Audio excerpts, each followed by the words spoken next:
Good evening. I'm Professor Justin Zane of Miskatonic University, and this is Hidden History.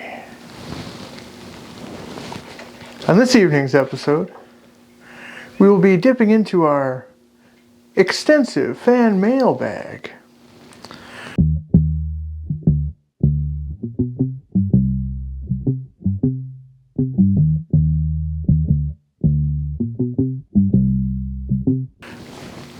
To pull forth from the ether some questions, sentiments, and concerns regarding production and content on this.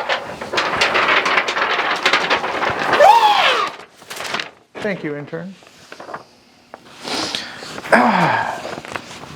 And now we shall begin. Dear Dr. Zane, the clock in my kitchen has stopped 3 times this week, always at 3:11 a.m. When I check my phone, it always says 3:11 a.m. My neighbor says that's just the power flickering. But I didn't think time needed electricity. Is it possible that the house runs out of seconds? Tired of waiting in Traverse City. Thank you, Tired. I have seen this before, believe it or not. Houses have been known to store and maintain a bank of time. Time, in and of itself, aside from being a mythological construct, is a limited resource. Houses are known to store and maintain that time. The older the home, the more time, ironically, it can possess. So, what I would recommend, tired of waiting, is you should,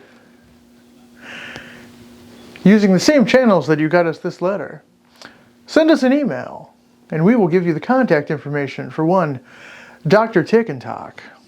He'll be able to get you sorted out. Toot sweet. And on to our next letter. Dear Dr. Zane, I alphabetize my bookshelf every Sunday. By Thursday, it is in what I can only describe as emotional order. Sounds like a vibe. The tragedies huddle together, the cookbooks are facing backward, the dictionary has exiled itself. Could my books be trying to protect one another? I really do miss parchment. From Librarian at Large in Lima, Ohio. Thank you, at large. There are several moments in the history of bibliomancy where the practice of having books form a community, form a cohesive entity unto themselves, has been seen, heard, and of course, documented. However, in this particular case, I say just roll with it, baby. You got this. Believe in yourself. And for our next letter,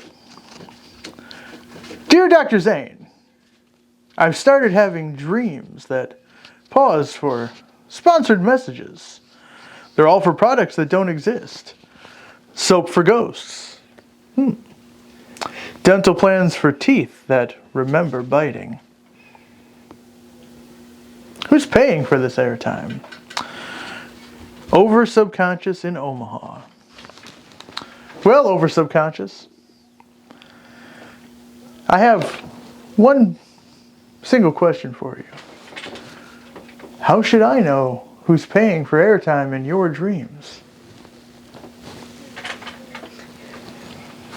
However, I do recommend you contact the FTC if you have concerns. Dear Dr. Zane, not wrong, just different. It was in the same blue, but it seemed behind something else.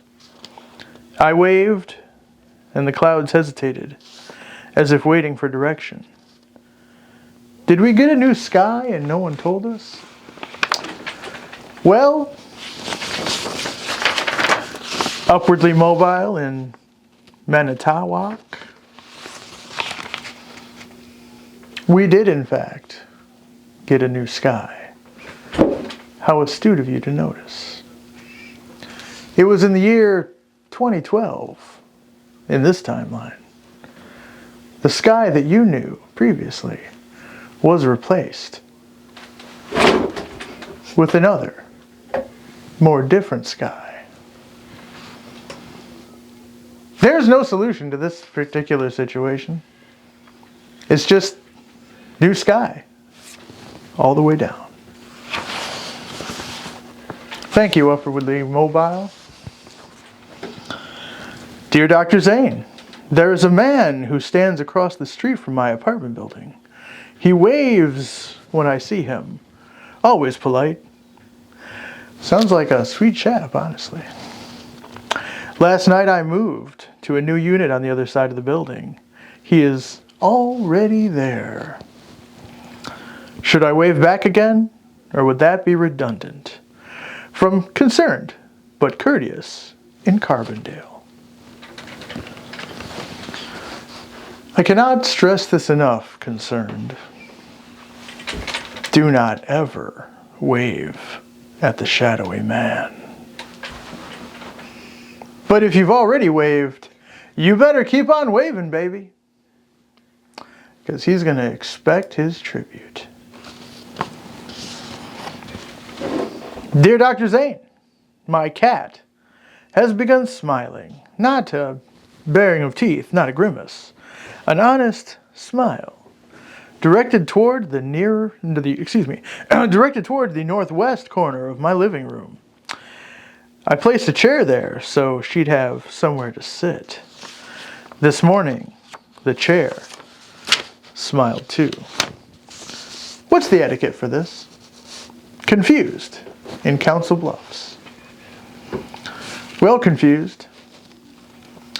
It is customary when met with a smile to return that smile. Package it up, put proper postage on it, and send it back from whence it came.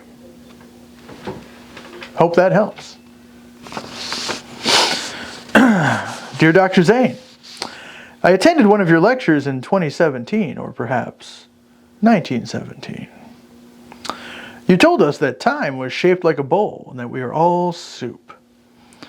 I've been cooling on the counter ever since. Was that you? Or just someone borrowing your mouth? Reheated in Rochester.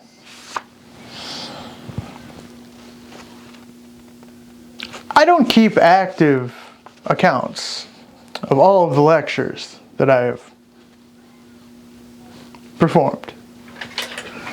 I do, however, keep active accounts of all of the exorcisms that I have performed.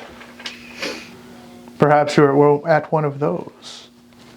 Maybe you should check your records. Dear Dr. Zane, I woke up at 2 a.m. and the refrigerator light was already on. The door was closed. The milk was warm. The butter was soft. The pickles humming something patriotic.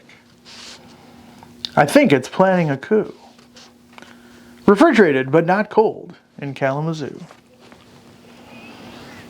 Refrigerated? Refrigeration devices are nothing to be trifled with.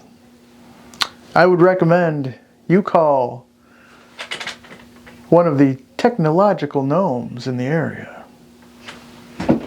I can get you some of their information if you need it. Please send another message if you're able. And our next piece of mail. Dear Dr. Zane, I bought a world map at a garage sale. How thrifty. But the continents move when I'm not looking. Sometimes there's a new ocean called Trevor. Sometimes there's no Michigan at all. How do I find myself again when my country keeps leaving? Lost somewhere south of anywhere. You're actually on to a significant discovery, Lost. The truth of the matter is, there is no Michigan. There has never been a Michigan. Any Michigan you may have observed has strictly been a figment of your imagination. So easy to fool the public. Thank you, Lost.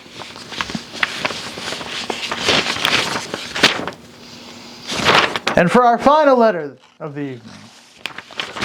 Dear Dr. Zane, not when we die, not when we sleep, but when we forget. Where does the forgotten go? Is there a landfill of memory, or do the memories build houses of their own? If so, I hope mine has good insulation. Absent-minded in Ann Arbor. Thank you for the letter, Absent-minded. The unfortunate fact is that, what with the housing crisis, memory homes, or should I say homes for memories, are not readily available. In fact, many memories have had to move back in with their parents or form multi-generational homes. I, for one, don't consider this to be particularly sad. I think families should be closer, especially when the implications are explored. All right, dear viewers, this has been Mail Call here at Hidden History. I am Dr. Professor Emeritus Justin Zane, reminding you to be sharp, stay curious, send in some mail, and always remember, dig deeper. Good night.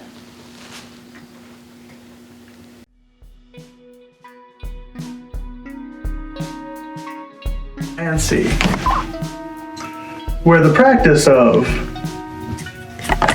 having books form a community, form a cohesive entity unto themselves, has been seen, heard, and of course, documented. Upwardly mobile in Manitowoc.